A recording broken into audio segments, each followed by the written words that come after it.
Le détroit d'Ormuz est le point de passage par lequel transite une grande partie du pétrole consommé dans le monde. Toute interruption à cet endroit a un effet immédiat sur les prix et la logistique mondiale. Au cours des derniers mois, un accord intérimaire visait à réduire les hostilités entre les États-Unis et l'Iran, mais la tension n'a jamais complètement disparu. Les navires ont continué d'être la cible d'attaques et les réponses militaires ont recommencé à s'accumuler. Aux premières heures de ce mardi 7 juillet, la situation s'est rapidement aggravée. Des rapports de UK Maritime Trade Operations ont confirmé que 3 navires-citernes ont été touchés par des projectiles alors qu'ils traversaient le détroit. L'un d'eux, un transporteur de gaz naturel liquéfié, a été touché sur le côté bâbord au sud du détroit, près de la côte d'Oman, et a pris feu. Les 2 autres ont subi des dommages structurels, mais ont réussi à poursuivre leur voyage. Jusqu'à présent, aucune victime n'a été signalée parmi les équipages, et les médias d'État iraniens ont indiqué qu'au moins l'un des navires aurait ignoré des avertissements répétés avant d'être touché. Ces attaques suivent un schéma déjà observé.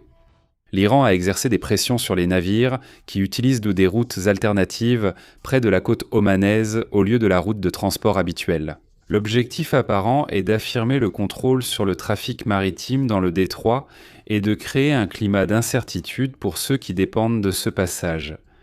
Il ne s'agit pas d'une action isolée, mais d'une stratégie continue d'intimidation contre la navigation commerciale internationale.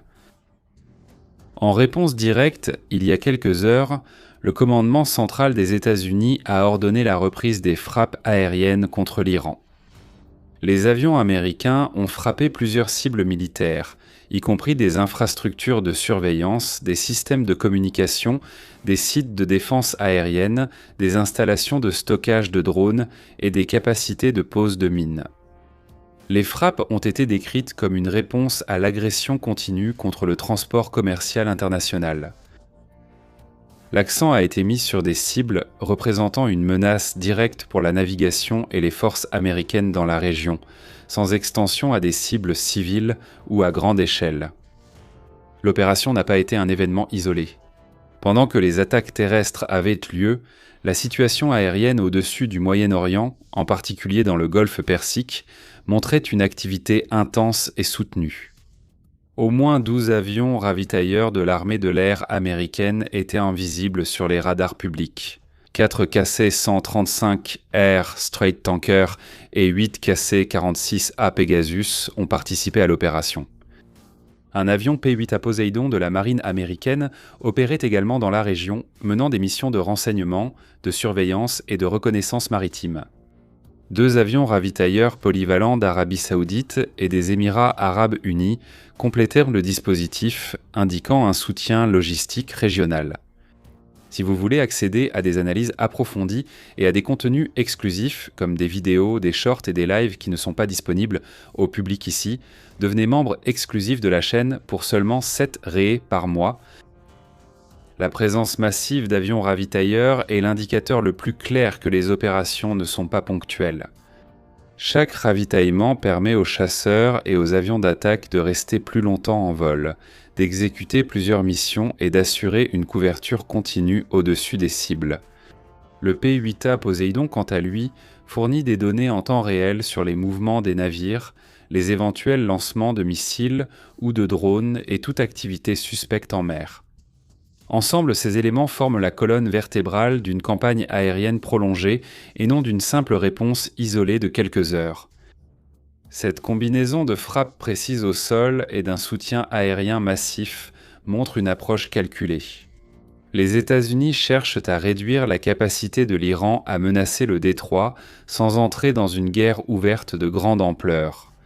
En même temps, la visibilité de ces avions ravitailleurs dans le ciel sert de démonstration de capacité et de présence continue. L'Iran, de son côté, maintient la pression en attaquant des navires, testant jusqu'où il peut aller sans provoquer une réponse encore plus large. Ce que l'on voit maintenant, c'est l'effondrement de fait de toute trêve précédente. Le détroit d'Ormuz reste une zone à haut risque pour le commerce maritime. Les marchés de l'énergie ressentent déjà la volatilité et la possibilité de nouveaux incidents dans les prochains jours, voire dans les prochaines heures, ne peut être écarté. Les régions de Sirik, Keshem et Bandar Abbas ont été la cible des attaques ces dernières heures. S'il y a une réaction de l'Iran, cela pourrait devenir incontrôlable. Tant Washington que Téhéran semblent prêts à répondre à chaque mouvement de l'autre, créant un cycle d'action et de réaction qui n'a pas encore trouvé son point d'équilibre. La vidéo ne s'arrête pas ici, mais si vous souhaitez regarder l'analyse complète et faire comme nos membres, il vous suffit de devenir membre exclusif de la chaîne pour seulement 7 raies et 99 centimes par mois. Il suffit de cliquer ici sur le bouton « Devenir membre ». Maintenant, je veux savoir ce que vous en pensez. Que signifient ces attaques et cette activité aérienne intense pour les prochaines étapes dans la région? Votre point de vue aide à enrichir la discussion.